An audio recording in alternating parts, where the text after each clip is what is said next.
வணக்கம். ஆயிரக்கணக்கான நோய்கள், ஆயிரக்கணக்கான காரணங்கள். இதுதான் நமக்கு தெரிஞ்ச மருத்துவ உலகம். ம் ஆனா, ஜலதோஷத்திலிருந்து புற்றுநோய் வரைக்கும் எல்லா நோய்களுக்கும் ஒரே ஒரு அடிப்படை காரணம் மட்டும்தான் இருக்குன்னு ஒருத்தர் சொன்னா எப்படி இருக்கும்? அதுதான் இன்னைக்கு நாம பார்க்க போறது அப்படி ஒரு புரட்சிகரமான, அதே சமயம் ரொம்ப சர்ச்சைக்குரிய ஒரு கோட்பாட்டை தான். ஆமா. நாம இன்னைக்கு ஆராயப் போறது 20ஆம் நூற்றாண்டின் தொடக்கத்துல அர்னால்ட் எரெட் எழுதின ரேஷனல் ஃபாஸ்டிங் புத்தகம். சரி, அதோட சம்பந்தப்பட்ட அவரோட மற்ற எழுத்துக்களையும் சேர்த்து தான் ஆழமா பார்க்க போறோம். நம்ம நோக்கம் வெறும் தகவல்களை தர்றது மட்டும் இல்ல. இல்லவே இல்ல.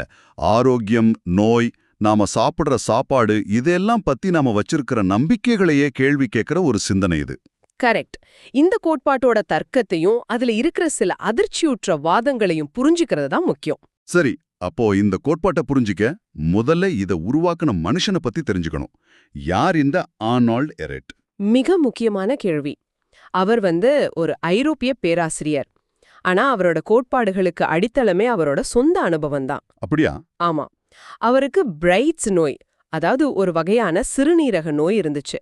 அன்றைய காலகட்டத்துல மருத்துவர்கள் அதை குணப்படுத்தவே முடியாதுன்னு கைவிட்டுட்டாங்க. ஓ, கிட்டத்தட்ட 24 மருத்துவர்கள் அவர்கிட்ட இனி எதுவும் செய்ய முடியாதுன்னு சொல்லிட்டாங்க. நினைச்சு பாருங்க. குணப்படுத்தவே முடியாதுன்னு மருத்துவர்களால கைவிடப்பட்ட ஒருத்தர். அந்த விரக்தியோட உச்சத்துல அவர் என்ன செஞ்சார்? அங்கதான் கதையே மாறுது. அவர் தன் உடம்பையே ஒரு பரிசோதனை கூடமா மாத்திக்கிட்டாரு. ஓஹோ. மருத்துவம் கைவிட்டனால இயற்கையின் பக்கம் திரும்பினாரு. நீண்ட விரதங்கள், பலவிதமான உணவு முறை சோதனைகள்னு தனக்கு தானே சிகிச்சை அளிச்சு கடைசியில் அந்த குணப்படுத்த முடியாத நோயிலிருந்து முழுமையா மீண்டு வந்தாரு. நம்பவே முடியல. இந்த அனுபவம் தான் அவரோட கோட்பாடுகளுக்கு காரணமா?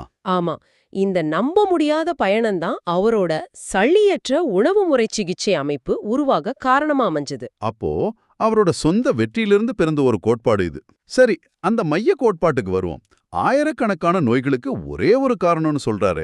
அது கொஞ்சம் தீவிரமான கூற்று இல்லையா? நிச்சயமா.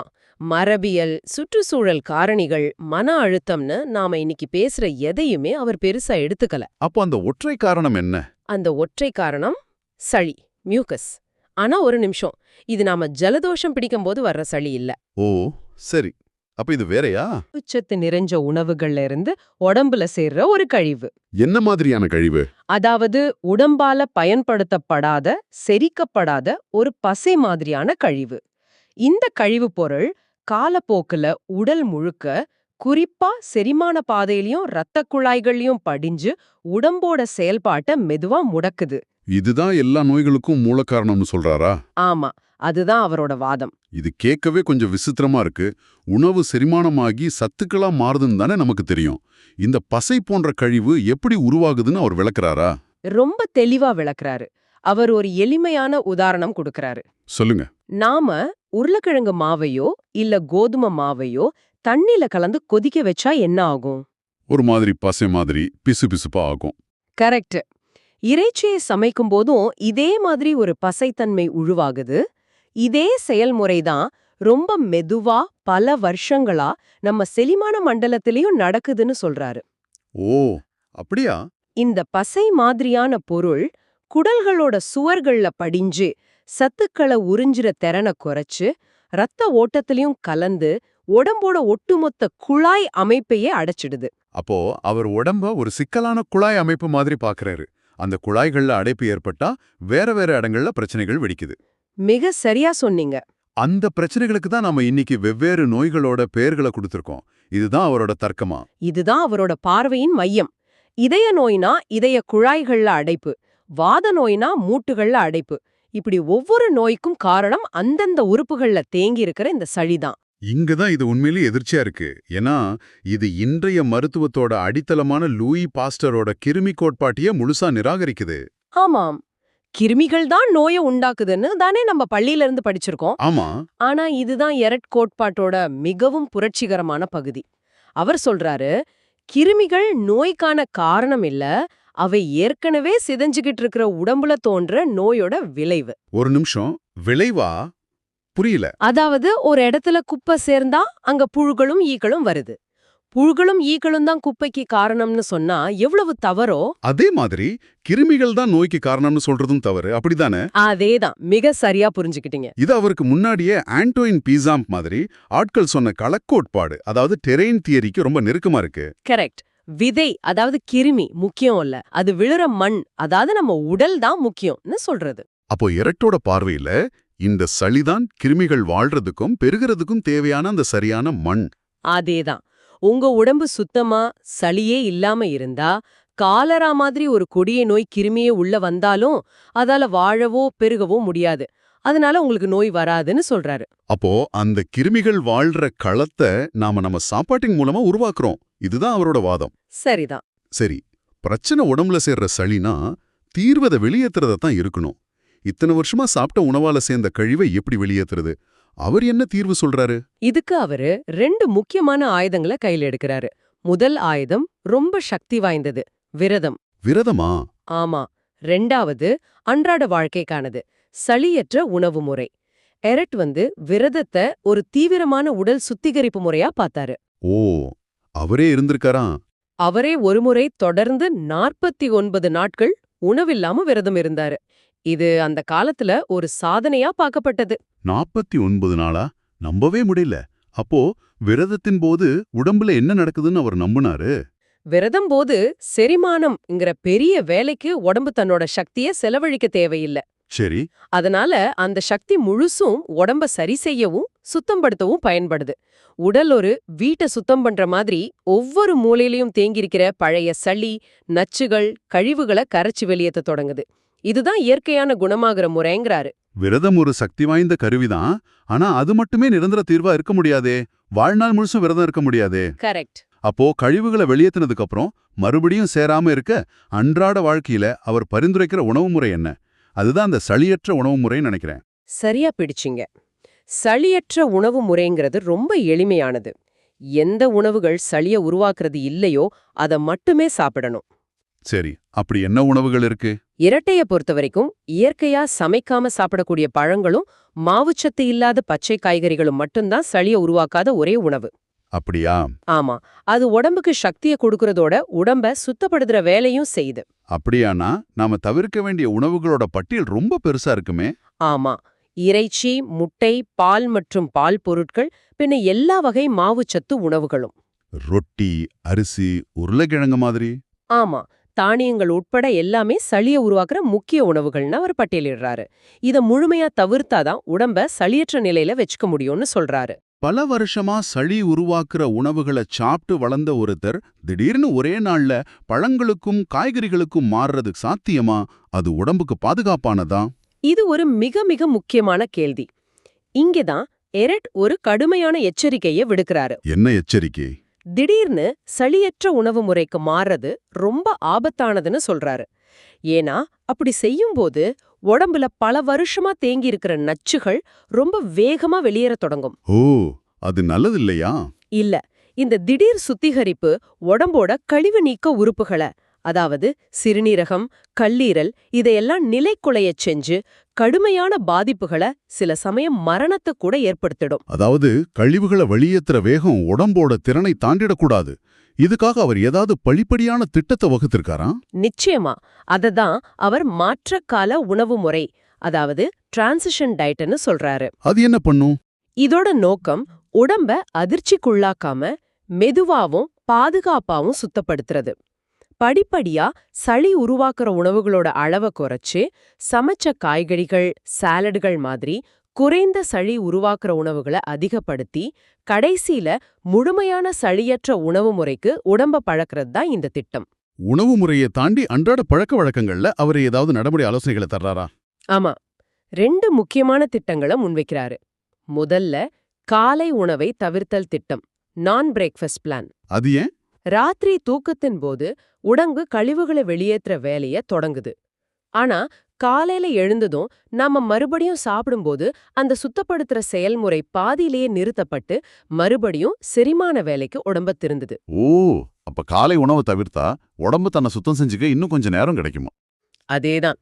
அடுத்த கட்டமா தான் 24 மணி நேர விரதத்தை, அதாவது ஒரு நாளைக்கு ஒருவேளை மட்டும் சாப்பிட்றத பரிந்துரைக்கிறாரு. ஆனா ஆனா விரதத்தை பத்தி பேசும்போது அவர் கொடுக்கிற சில எச்சரிக்கைகள், குறிப்பா விரதத்தை முடிக்கிறத பத்தி நீங்க குறிப்பிட்டது ரொம்ப முக்கியம். சில நிஜ வாழ்க்கை உதாரணங்களை கூட அவர் சொல்றாரு இல்லையா? ஆமா, அத பத்தி சொல்லுங்க. இது ரொம்ப அதிர்ச்சியா இருந்துச்சு. ஆமா. விரதத்தை எப்படி முடிக்கிறோங்கிறது, விரதம் இருக்கிறத விடவும் 1000 மடங்கு முக்கியம்னு அவர் அடிச்சு சொல்றாரு. அவர் 2 நிஜ வாழ்க்கை உதாரணங்கள குடுக்கறாரு. ஒண்ணு, ஒரு நீரிழிவு நோயாளி 1 வார விரதத்துக்கு அப்புறம் சத்து நிறைஞ்சதுன்னு நினைச்சு சில பேரிச்சம்பழங்கள சாப்பிட்டு சில மணி நேரங்கள்ல இறந்துட்டாரு. என்னது, பேரிச்சம்பழம் சாப்பிட்டா? ஆமா. இன்னும் பயங்கரம். ஒரு 60 வயசு முதியவர் 28 நாள் விரதம் இருந்துட்டு உணவா வேக வச்ச உருளைக்கிழங்கு சாப்பிட்டிருக்காரு. சரி. அந்த பச மாதிரியான உணவு விரதத்தால தளர்ந்து போயிருந்த குடல்ல இருந்த பழைய சளியோட சேர்ந்து ஒரு பெரிய அடைப்பு உண்டாக்கிடுச்சு. அறுவை சிகிச்சை செஞ்சும் அவரை காப்பாத்த முடியல. அட கடவுளே! விரதத்தை விட அத முடிக்கிற முறை தான் ஆபத்தானதுங்கிற அவரோட வாதத்துக்கு இதை விட வலுவான சான்றுகள் இருக்க முடியாது. இது ஒரு சாதாரண எச்சரிக்கை இல்ல. இது ஒரு உயிராபத்து குறித்த அறிவிப்பு. அப்போ விரதத்தை எப்படித்தான் பாதுகாப்பா முடிக்கிறது? இதிலிருந்து நாம கத்துக்க வேண்டிய பாடம் இதுதான். விரதத்தை முடிக்கும்போது சத்துமிக்க அடர்த்தியான உணவுகளை முழுமையா தவிர்க்கணும். அதுக்கு பதிலா உடம்ப சுத்தம் செய்ய உதவுற மலமிழக்கி குணம் கொண்ட பழச்சாறுகள் இல்லனா இலகலான உணவுகளை மட்டும்தான் எடுத்துக்கணும். குறிப்பா இறைச்சி சாப்பிடுறவங்க பழங்களை வச்சு விரதத்தை முடிக்கவே கூடாதுன்னு கடுமையா எச்சரிக்கிறாரு. அது உடம்புல ஒரு ரசாயன போராட்டத்தையே உருவாக்கிடும்னு சொல்றாரு. சரி, இப்போ நோய், உணவு முறை இதையெல்லாம் தாண்டி இந்த கோட்பாட்டோட பரந்த தாக்கங்களை பத்தி பாப்போம். இது வெறும் உடல் ஆரோக்கியத்தோட நிக்கல, முதுமை, முடிவுதிரது மாதிரி விஷயங்களை பத்தியும் எரெட் பேசுறாரு. ஆமா, இது அவரோட கோட்பாட்டோட இன்னொரு ஆச்சரியமூட்டுற பகுதி. எரெட் பார்வையில முதுமைங்கிறது இயற்கையான தவிர்க்க முடியாத ஒண்ணும் இல்ல. அது ஒரு மறைமுகமான நோய், லேட்டன்ட் டிசீஸ். அப்படியா? ஆமா, பல வருஷமா உடம்புல சளி படிறதோட விளைவாதான் தோல்ல சுருக்கங்கள், உடல் தளர்ச்சியெல்லாம் ஏற்படுது. உடம்பு சுத்தமா இருந்தா முதுமைய தள்ளி போடலாம், இல்லனா அதோட அறிகுறிகளே இல்லாம வாழலாம்னு ஒரு நம்பினாரு. முடி உதிரதுக்கும் ஒரு விசித்திரமான விளக்கத்தை அளிக்கிறாரு. முடிங்கிறது உடம்புல இருக்கிற துர்நாற்றத்தையும் நச்சுவாயுக்களையும் வெளியேற்றுற புகைப்போக்கிகள், அதாவது கேஸ் சிம்னிஸ் மாதிரிங்கிறாரு. இது கேட்க ஒரு கவிதை மாதிரி இருக்கு. என்ன ஒரு கற்பனை பாருங்க. அவரோட தர்க்கத்தின்படி உள்ளு உறுப்புகள்ல இருக்கிற அழகிய கழிவுகள்ல இருந்து வர்ற துர்நாற்ற வாயுக்கள் கந்தக டை ஆக்சைடோட கலந்திருக்கிறதால அது முடியோட வேர்களை பாதிச்சு முடிய உதிரச் செய்யுது, நரைக்க வைக்குதுன்னு. இதுக்கு ஏதாவது ஆதாரம் சொல்றாரா? ஆமா, இதுக்கு சான்றா அவர் தன்னோட சிறுநீரக நோயை குணப்படுத்தினப்போ தன்னோட நரைமுடி மறுபடியும் கருப்பாகி அடர்த்தியா வளர்ந்ததா குறிப்பிடுறாரு. உடல் அளவை தாண்டி இது மனம் மற்றும் ஆன்மீக அளவிலும் தாக்கத்தை ஏற்படுத்துறதா அவர் நம்பினாரு. உன்னத விரதம், சுப்பீரியர் ஃபாஸ்ட்னு ஒன்னே குறிப்பிடுறாரு. உடல் சுத்தமாவதற்கும் ஆன்மீக நிலைக்கும் என்ன தொடர்பு? இத நாம ஒரு பெரிய கண்ணோட்டத்துல பார்க்கணும். உடல் சளி மற்றும் நச்சுகள்ல இருந்து முழுமையா விடுபடும் போது அது வெறும் உடல் ஆரோக்கியம் மட்டும் இல்ல. பின்ன உடம்பு தூய்மை அடையும் போது இரத்த ஓட்டம் தடையின்றி மூளைக்கு செல்லுது. அதனால மனம் ரொம்ப தெளிவா செயல்படுது. சிந்தனைகள், லட்சியங்கள், உலகத்தை பார்க்கற கண்ணோட்டமே மாறுதுன்னு சொல்றாரு. உடல் மற்றும் மனதோட இந்த உயர்நிலையத்தான் அவர் உன்னத விரதம்னு சொல்றாரு. அப்படியானா அது வெறும் பட்னி கிடக்கிறது இல்ல, ஒரு உயர்நிலை உணர்வு அடையிறது. மிகச்சரியா. அந்த நிலையில ஒரு விதமான தெய்வீக ஆற்றலையும் பேரமைதியையும் உணர முடியும்னு அவர் குறிப்பிடுறாரு. அவர் சொல்றாரு, இது வெறும் உளவியல் தத்துவம் இல்ல, உண்மையான ஆன்மீக உலகத்துக்கான திறவுகோல் அப்படின்னு. உடல் தூய்மைதான் ஆன்மீக விழிப்புக்கான முதல் படிங்கிறது அவரோட ஆழ்ந்த நம்பிக்கை. ஆமா. இந்த முழுமையான அலசலோட முடிவுல நம்ம அர்னால்ட் எரெட்டோட கோட்பாட்டை மறுபரிசீலனை செஞ்சா அது நம்ம காலத்தோட பல ஆரோக்கிய போக்குகளுக்கு ஒரு முன்னோடியா இருந்திருப்பது தெரியுது. நிச்சயமா.